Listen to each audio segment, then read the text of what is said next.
Hello friends, मैं शालिनी तिवारी आप सबका आपके अपने चैनल समृद्धि मिथिला कला पर स्वागत करती हूँ। फ्रेंड्स, जैसा कि आप देख रहे हैं, आज फिर मैं आई हूँ एक नए पोस्टर के साथ। और ये पोस्टर जो है, जैसा आपने थंबनेल में देखा है, ये विष्णु जी हैं शेषनाग पर, और हमेशा की तरह माँ लक्ष्मी उनके पैरों को दबाते हुए हैं। तो शुरुआत जो मैंने की है, इसमें मैं सबसे पहले तो आपको मटेरियल बता दूं। मैं इसमें हाफ हैंडमेड पेपर यूज़ कर रही हूं, जिसका साइज़ है 15 × 22 इंचेस। इट मीन्स एक फुल हैंडमेड पेपर होता है 30 × 22 इंचेस, और ये उसका हाफ है। तो लंबाई में 30 का हाफ 15 हो गया है, और चौड़ाई सेम ही रह गई है पेपर की। तो इसमें मैं ट्रिपल बॉर्डर बना रही हूँ, जिसमें मैंने दोनों ओर 2 पतले बॉर्डर बनाए हैं लगभग हाफ इंच के, और बीच में मैंने लगभग 1.5 इंच का एक बॉर्डर बनाया है। जो बाहर वाले बॉर्डर हैं उनमें मैंने ट्रायंगुलर शेप बनाकर, आप देख रहे हैं कि एक और कचनी कर दी है, और जो बीच का शेप है उसमें मैं बॉक्स बना रही हूँ, जिसके अंदर मैं फूल बनाऊंगी। और फिर बाद में जो ब्लैक कलर का वर्क है वो कंप्लीट होने के बाद जब पोस्टर को कलर किया जाएगा, तो फिर इसमें जो कलर का वर्क होगा वो भी मैं करूँगी। फ्रेंड्स, इस पोस्टर को बनाने के लिए मैं निब 000 और नंबर 2 के ब्रश का यूज़ करूँगी, और इसमें मैं एक्रिलिक कलर यूज़ कर रही हूँ। और क्योंकि ये अभी मैं पेपर पे बना रही हूँ, तो एक्रिलिक कलर को वर्क करने के लायक, यानी उसे पतला करने के लिए जो मैं यूज़ कर रही हूँ वो पानी है। अभी मीडियम हम लोग तब यूज़ करते हैं जब हम उसे कपड़े पर बना रहे हों। तो जैसे आप देख पा रहे हैं, मैंने पोस्टर में जो सब्जेक्ट है हमारा वो बनाना स्टार्ट कर दिया है, जिसमें मैं सबसे पहले भगवान विष्णु का चेहरा बना रही हूँ। और जैसा कि आप सभी जानते हैं, विष्णु जी शेषनाग पर लेटे हुए हैं, तो मैं उनका लेटा हुआ जो है वो शेप ड्रॉ कर रही हूँ, जिसमें वो शेषनाग के ऊपर बहुत ही आराम की अवस्था में लेटे हुए हैं, और लक्ष्मी जी उनके पैर के पास बैठी उनके पैर दबा रही हैं। इसमें मैं विष्णु जी के 4 हाथ ड्रॉ कर रही हूँ। हम उन्हें चतुर्भुज के नाम से भी जानते हैं।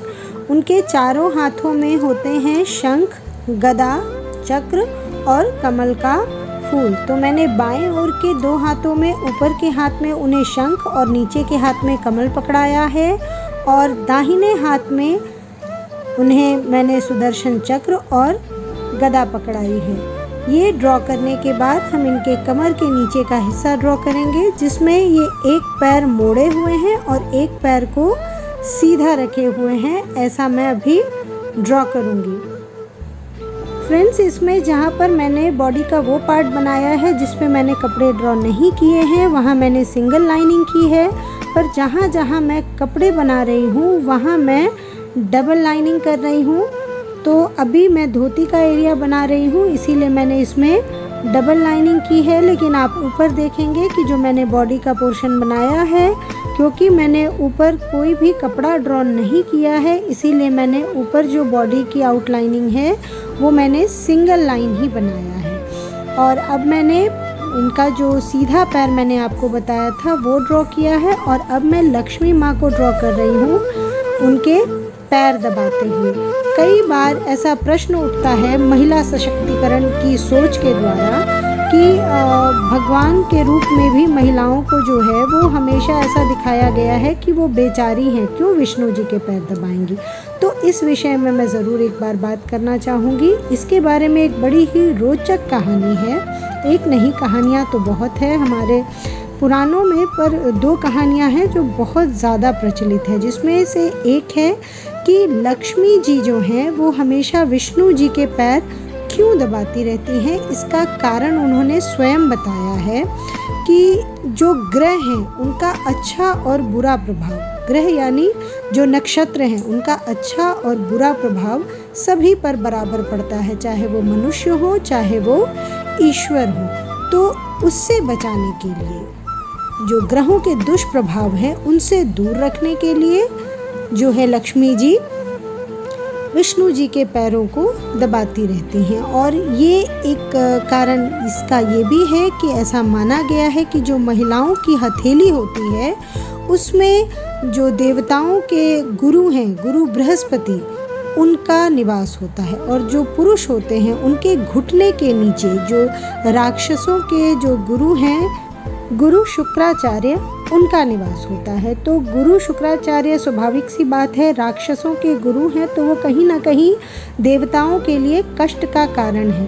तो शुक्राचार्य की जहाँ पर उपस्थिति है वहाँ पर बृहस्पति द्वारा दबाव बनाकर जो है उनके कुप्रभावों को रोकने का काम करता है, जब महिलाओं के हाथों द्वारा पुरुषों के घुटने के नीचे के पोर्शन को दबाया जाता है। तो बुरे नक्षत्रों का प्रभाव जब कम होगा तो अच्छे नक्षत्र जो हैं वो कार्य कर सकेंगे और बुरा समय हमेशा दूर रहेगा। तो अपने पति जो हैं विष्णु देव, उनको हर प्रकार से बुरे प्रभावों से बचाए रखने के लिए लक्ष्मी जी अपने पति के पैर दबाती हैं। जबकि हम सब जानते हैं कि अगर हमें खुशहाली चाहिए, सुख चाहिए, सौहार्द चाहिए, शांति चाहिए, तो हम लक्ष्मी जी की पूजा करते हैं।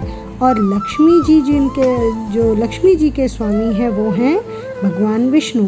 तो जब वो खुश रहेंगे, वो सुखी रहेंगे, तभी लक्ष्मी जी भी प्रसन्न रहेंगी। तो कहीं ना कहीं उनकी जो प्रसन्नता है उसको भी बनाए रखने के लिए वो ये काम करती हैं। फ्रेंड्स, अगर देखा जाए तो दुनिया में सबसे अधिक चुटकुले जिस विषय पर बनते हैं वो है पति पत्नी का रिश्ता, लेकिन दुनिया का जो सबसे खूबसूरत रिश्ता है उसे भी हम पति पत्नी के रिश्ते के रूप में ही जानते हैं। तो चाहे वो ईश्वर का हो चाहे मनुष्यों का, दोनों में समानता है, दोनों को आपस में एक दूसरे की इज्जत करनी चाहिए। और ये एकदम सर्वविदित है कि भगवान विष्णु अपनी पत्नी को बहुत ज़्यादा प्रेम करते हैं और उनका बहुत ज़्यादा सम्मान भी करते हैं। तो लक्ष्मी जी जो ये काम करती हैं ये वो किसी प्रेशर के कारण नहीं करती, वो ये अपनी इच्छा और अपनी खुशी के लिए करती हैं। और देखते ही देखते हमारा जो ये विषय है उसका लगभग आधा पार्ट हमने कंप्लीट कर लिया है फिगर का। और अब जो एक मोस्ट इम्पॉर्टेंट चीज़ बननी बाकी है वो है शेषनाग। तो अब मैं शेषनाग को ड्रॉ करना स्टार्ट करूँगी। फ्रेंड्स, एक और कहानी जिसके बारे में मैंने आपको बताया उसके बारे में भी हल्की बात कर लेते हैं। एक और कहानी इस संबंध में है कि लक्ष्मी जी की एक बहन है जिसका नाम है अलक्ष्मी। और अलक्ष्मी जो है वो लक्ष्मी जी के एकदम विपरीत है। जैसे लक्ष्मी जी देखने में खूबसूरत हैं, सुंदर हैं, अलक्ष्मी बहुत ही बदसूरत है। जैसे लक्ष्मी जी शांत हैं, अलक्ष्मी बहुत ही अशांत है। तो वो खुश नहीं रहती, दुखी रहती है। और उनके जो पति हैं वो हैं यमराज। तो कहीं ना कहीं मृत्यु के देवता उनके पति हैं, तो वो दुखी रहती है, परेशान रहती है। तो वो हमेशा कोशिश रखती हैं कि जहाँ लक्ष्मी जी विष्णु जी के साथ, अपने पति के साथ समय व्यतीत कर रही हो, वो वहाँ जाकर रहना चाहती है ताकि वो उनकी खुशी में भी बाधा डाल सके। अपनी बहन की खुशी उसे पसंद नहीं आती। इस कारण से लक्ष्मी जी ने उसे श्राप दिया कि तुम जहाँ भी निवास करोगी वहाँ गंदगी होगी, दुख होगा, बीमारियाँ होंगी।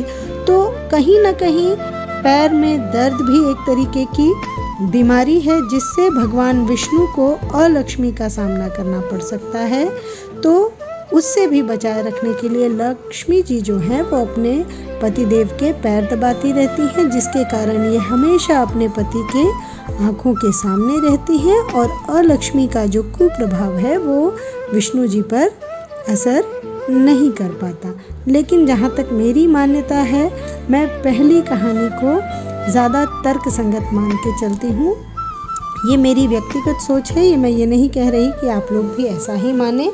लेकिन ये जो पैर दबाने वाला जो विषय है ये एक हमारे भारतीय समाज का जो है एक बहुत ही महत्वपूर्ण विषय है और देवी देवताओं को भी तर्क का विषय हमने बना रखा है। तो इसीलिए मैंने इस बात की चर्चा की। तो जैसा आप देख पा रहे हैं, अब शेषनाग भी जो है वो मैंने ड्रॉ कर लिया है। शेषनाग जो है वो नीचे भी हैं और ऊपर अपना फन फैलाए हुए भी हैं, यानी शैया के रूप में भी हैं और ऊपर पन फैलाए हुए हैं। तो जो भी हमारे जो भारतीय हमारे जो देवी देवताओं के जो पोस्टर्स हैं, जो तस्वीरें हैं, वो ऐसे ही नहीं बना दी जाती।